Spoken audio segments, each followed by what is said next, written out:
안녕하세요. 저는 최근 이혼을 하고 혼자서 딸아이를 키우고 있는 여자입니다. 왜 그런 말이 있잖아요. 결혼은 미친 짓이다. 저도 5년이라는 짧은 시간 동안 결혼 생활을 해봤는데 결혼은 정말 미친 짓이 맞는 것 같아요. 사랑해서 결혼한다는데 막상 결혼해서 살아보니 결코 결혼은 사랑 하나만으로는 안 되는 것이었어요. 저도 한땐 사랑을 해서 결혼을 했지만 지금 생각해보니 왜 그랬는지 모르겠네요. 상대방의 본심은 알아채지 못하고 사랑한다는 달콤한 말에 속아서 바보 같은 짓을 해버렸어요. 달콤한 사탕과 초콜릿의 유통기한이 있듯이 사랑에도 유통기한이 있는 건데 말이에요. 우리 결혼하자. 나는 정말 너밖에 없어. 내 인생 마지막 여자는 김지연 너야. 나도 내 인생의 남자는 이주성 너 하나뿐이야. 우리 결혼하면 진짜 잘 살자. 나 닮은 딸 하나, 너 닮은 아들 하나 낳고 말이야. 당연하지. 내가 너 손에 물 한 방울 안 묻히게 해줄게. 진짜야. 지키지도 못할 약속은 하지도 마. 드라마만 봐도 그런 말 해놓고 결혼하면 다 손에 물 묻히더라. 나는 진짜야. 너 손에 물 하나도 안 묻히게 할 거야.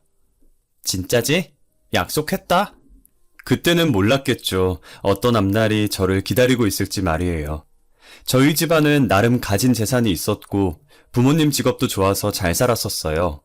저희 아버지께서 이름만 대면 다 아는 대기업의 임원진으로 일하고 있었는데 인품이 좋으신 분이라 인간관계도 좋으셔서 주변에 발이 굉장히 넓으셨어요. 제가 한 번은 남자한테 크게 대인 적이 있어서 다시는 남자 안 만나겠다고 선언한 적이 있었거든요. 자식이라고는 고작 저 하나밖에 없는데 제가 결혼을 안 하겠다고 버티고 있으니 아버지 입장에서는 얼마나 답답하시겠어요. 주변 친구들처럼 자신도 딸을 닮은 귀여운 손주들이 보고 싶은데 말이에요. 김지연, 너 진짜 결혼 안 할 거야? 남자가 걔 하나만 있는 것도 아니고 세상에 괜찮은 남자들이 얼마나 많은데 그런 애 때문에 혼자 저러고 있어? 몰라. 결혼 왜 해야 하는데. 어차피 남자는 다 똑같아. 나쁜 자식 내가 얼마나 잘해줬는데 다른 사람도 아니고 내 친구랑 바람이 나. 진짜 결혼 안 한다고 했다? 저번에 너가 잘생겼다고 소개해달라고 했던 남자 이번에 큰맘 먹고 너한테 소개시켜주려고 했는데 아쉽네. 이사장 딸이나 소개시켜줘야겠다. 뭐? 아빠가 저번에 보여준 잘생긴 남자? 그 연예인 뺨치는 외모? 아빠 진짜 나한테 그 남자 소개시켜줄 거야? 장난치는 거 아니지? 너 결혼 안 할 거라며? 결혼도 안 할 거면서 왜 관심 가져? 그 사람이라면 말이 또 다르지. 언제 소개시켜줄 건데? 어? 기다려봐 녀석아. 나도 연락해봐야 할 거 아니야. 약속 날짜 잡으면 알려줄 테니까 미리 준비해놓고 있어. 피부과도 좀 가고. 여자의 피부가 왜 저렇게 칙칙해? 그렇게 아버지의 소개로 남편을 만나 1년 반 정도 연애를 하고 결혼했어요.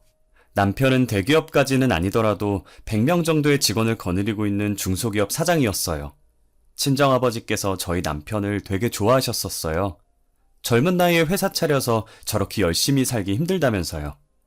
요즘 애들 같지 않게 책임감도 강하고 일에 대한 애정도 많다면서 칭찬을 아끼지 않으셨어요.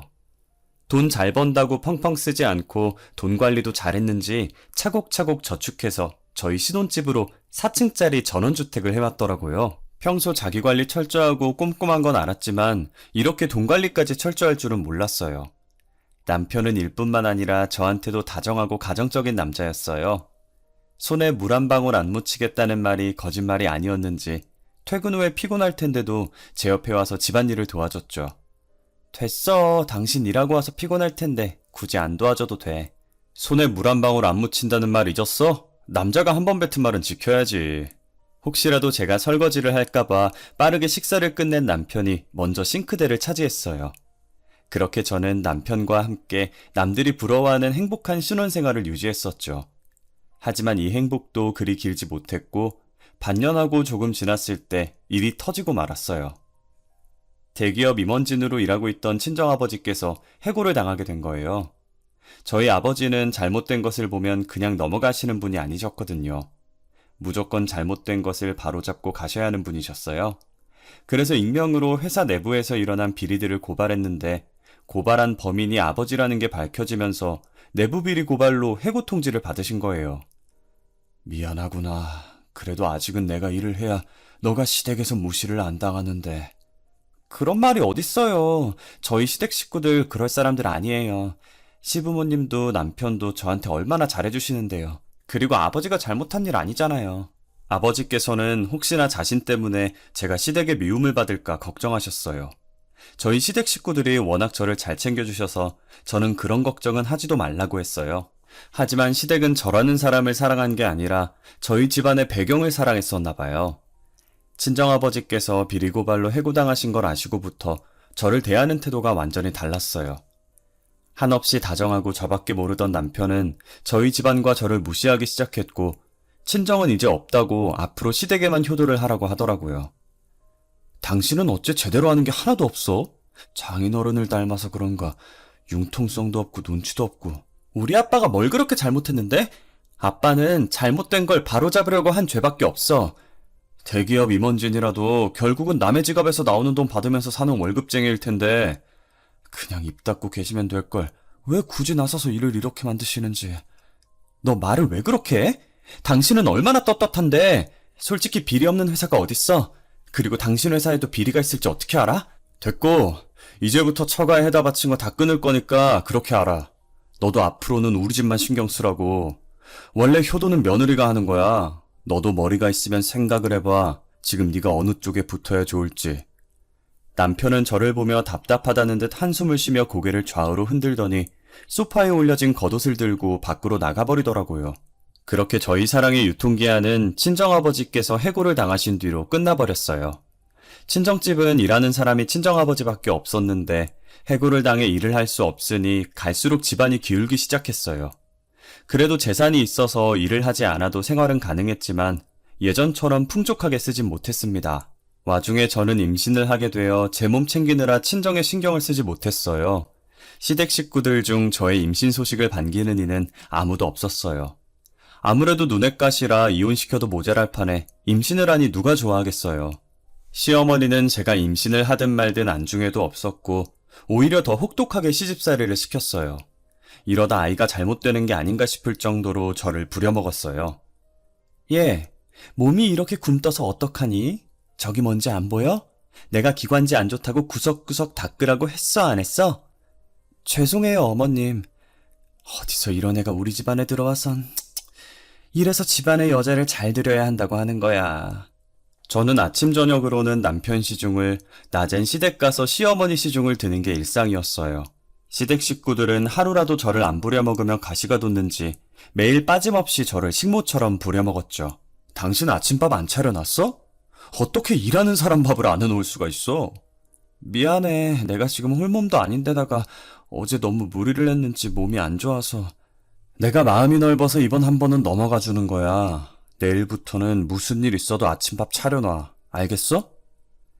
제가 시댁에서 시집살이 당하고 있다는 걸 알지만 남편은 안중에도 없었어요. 그렇게 밥이 먹고 싶으면 자기가 조금 일찍 일어나서 밥 해먹으면 될 걸 굳이 저한테 차려달라고 난리치는 통에 저는 몸이 아파도 남편 아침밥을 차려줘야 했어요. 그렇게 무사히 딸을 출산했고 저는 딸을 보며 하루하루를 버텼어요. 하지만 딸이 12개월이 넘도록 옹알이를 하지 않았고 제 눈을 바라보지도 못했어요. 심지어는 돌잡이 때 물건을 잡아야 하는데 손으로 물건을 잡지도 못하더라고요.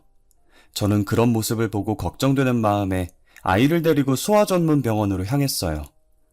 어머님, 아이가 아무래도 유아자폐증을 앓고 있는 것 같네요. 그래도 아직 어려서 약물 치료하다 보면 여기서 더 악화되지는 않으니 너무 상심하지는 마세요. 저희 아이 평생 이렇게 살아야 하는 건 아니죠?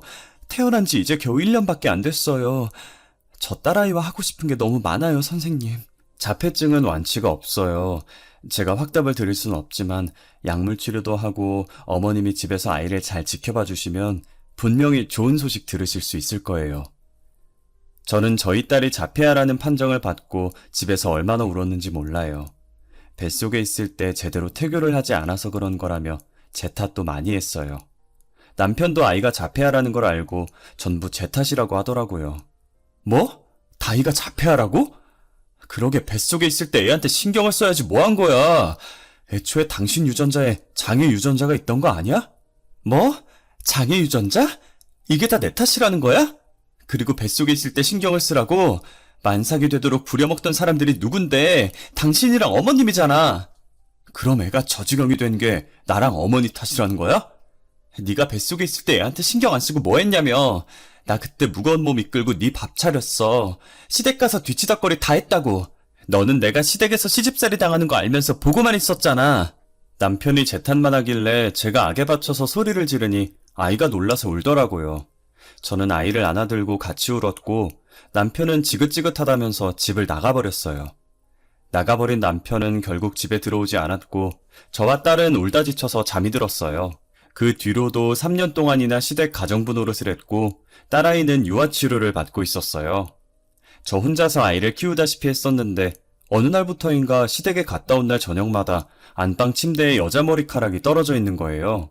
처음엔 제 머리도 길고 떨어져 있는 머리도 길어서 당연히 제 거라고 생각했고 그리 심각하게 받아들이지 않았었어요.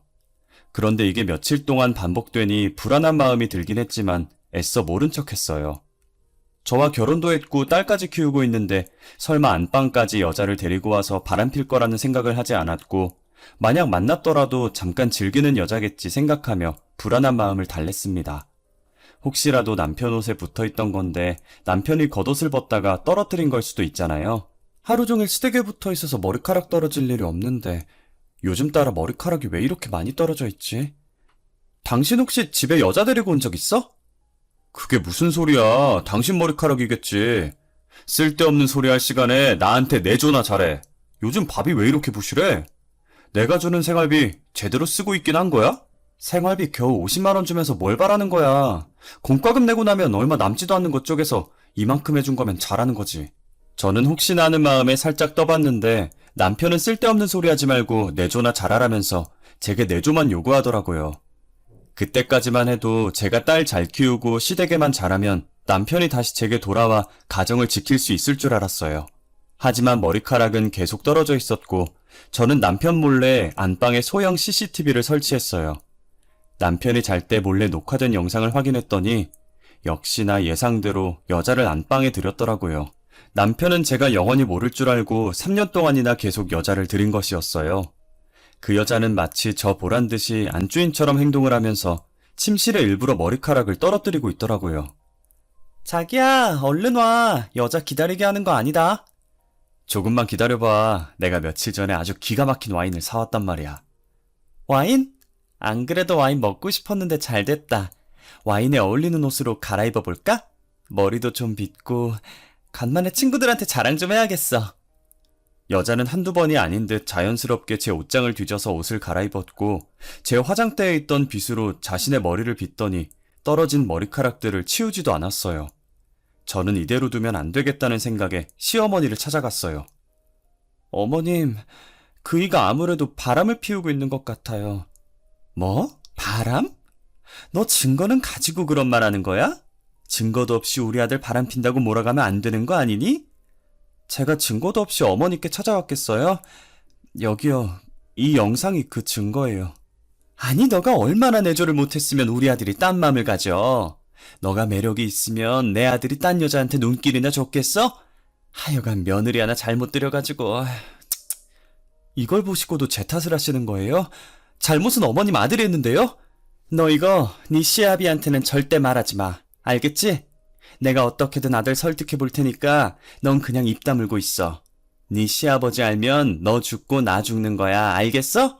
시어머니는 어떻게든 자기가 설득해 보겠으니 시아버지께는 입도 뻥끗하지 말라고 제게 신신당부를 하시더라고요. 저희 시아버지께서 고위공무원이라서 매사에 엄청 엄격하시거든요. 아마 이 사실을 아시면 남편은 그대로 집에서 쫓겨나야 할 거예요. 저는 남편을 되돌릴 수 있다며 호언장담하시던 시어머니만 믿고 있었는데 그날 이후로도 남편은 쭉 그 여자를 만나고 있었어요.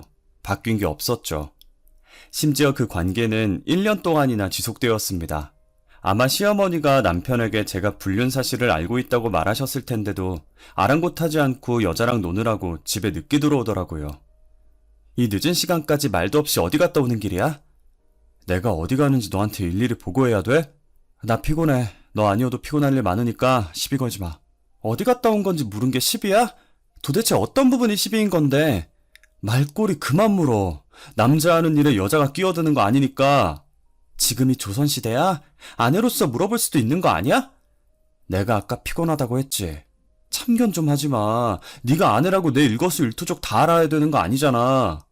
내일 본가에서 김장한다며? 난 신경 쓰지 말고 네 할 일이나 챙겨. 남편은 제가 어디 갔다 왔냐고 물을 때마다 여자는 남자가 하는 일에 끼어드는 거 아니라며 저를 시댁 가정부 정도로만 생각하고 아내라고 생각하지 않는 것 같았어요. 제가 이런 취급을 받으면서까지 남편이랑 살아야 할까 고민을 많이 했어요. 솔직히 친정아버지께서 일만 안 한다 뿐이지 재산은 많으시거든요. 저 혼자 아이 키울 수 있게 지원도 아끼지 않으실 뿐이고요. 저는 그날 몇 시간 고민 끝에 남편과 이혼을 해야겠다는 결론을 냈고 그 여자의 흔적을 하나둘씩 모아서 이혼 소송할 준비를 시작했습니다. 그러기 위해선 그 여자에 대한 정보가 필요했고 몰래 뒷조사를 했어요. 그 여자는 남편의 비서였고 그 여자 명의의 계좌로 돈이 빠지고 있더라고요. 이 여자 이거 뒤가 굉장히 구리더만요.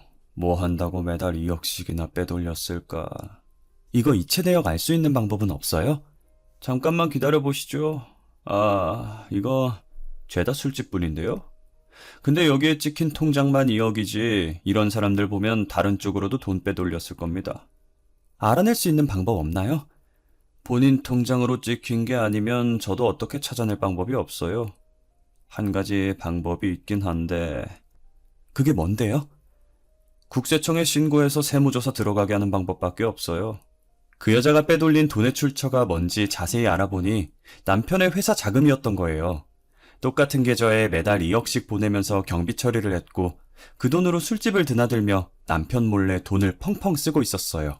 이런 사람들은 다른 쪽으로도 돈을 빼돌리고 있을 가능성이 높다면서 그거 알아내려면 국세청에 신고해야 한다길래 시아버지를 찾아갔어요. 사실 저희 시아버지께서는 국세청 고위직 공무원이셨거든요. 시아버지는 평소 엄격하지만 청렴한 사람을 좋아하고 비리를 세상에서 제일 싫어하는 사람입니다. 그래서 저희 친정아버지께서 내부 비리 고발로 해고를 당하셔도 별말 없으셨었거든요. 남편과 시어머니만 난리를 쳤었고요. 저는 시댁에서 평소처럼 시집살이를 하다가 시어머니가 백화점에 간 사이에 시아버지께 모든 사실을 털어놓았어요. 아버님, 사실은 몇 년 전부터 남편이 바람을 피고 있어요. 그것도 자기 회사 비서랑 말이에요. 뭐야? 너는 왜 그걸 이제 얘기를 해? 바람 피는 거 알았으면 바로 나한테 말을 해야지. 잠깐 놀다 말 여자인 줄 알았어요. 그런데 그게 중요한 게 아니에요. 그 여자가 남편 회사 자금을 횡령하고 있었더라고요. 여기 이체 내역서랑 거래 내역서 보세요. 아니 이게 뭐야? 2억? 2억씩 얼마나 빼돌린 거야? 아마 그 돈 말고도 빼돌린 돈이 있을 것 같아요, 아버님. 제가 할 수 있는 게 없어서 이렇게 아버님께 부탁을 드리게 됐네요. 네 말 무슨 말인지 잘 알았다. 이체 내역서랑 거래 내역서는 내가 들고 있어도 되겠니? 그럼요. 제가 드린 거 다 챙기세요. 죄송하고 감사합니다. 네가 죄송할 게 뭐 있니? 자식 잘못 키운 내 잘못이구나. 그렇게 시아버지는 그 여자의 이체 내역서와 거래 내역서를 챙기셨고 남편 회사는 세무조사에 들어가게 되었어요. 남편은 울며 겨자 먹기로 세무조사를 당했고 비서가 매달 2억씩 빼돌린 것 이외에도 간 크게 사장인 남편 몰래 비자금을 모으고 있었던 게 밝혀졌어요. 멍청한 남편은 사랑하는 여자가 돈 빼돌릴 생각은 전혀 못했는지 배신감에 회사에 주저앉아 울었다고 하더라고요. 네가 그 녀석 우는 꼴을 봤어야 했어. 나만 보기 아까웠는데. 그래서 그 여자는 어떻게 돈을 빼돌린 거래요? 아들 몰래 가짜 세금 계산서를 만들어서 빼돌렸더라고.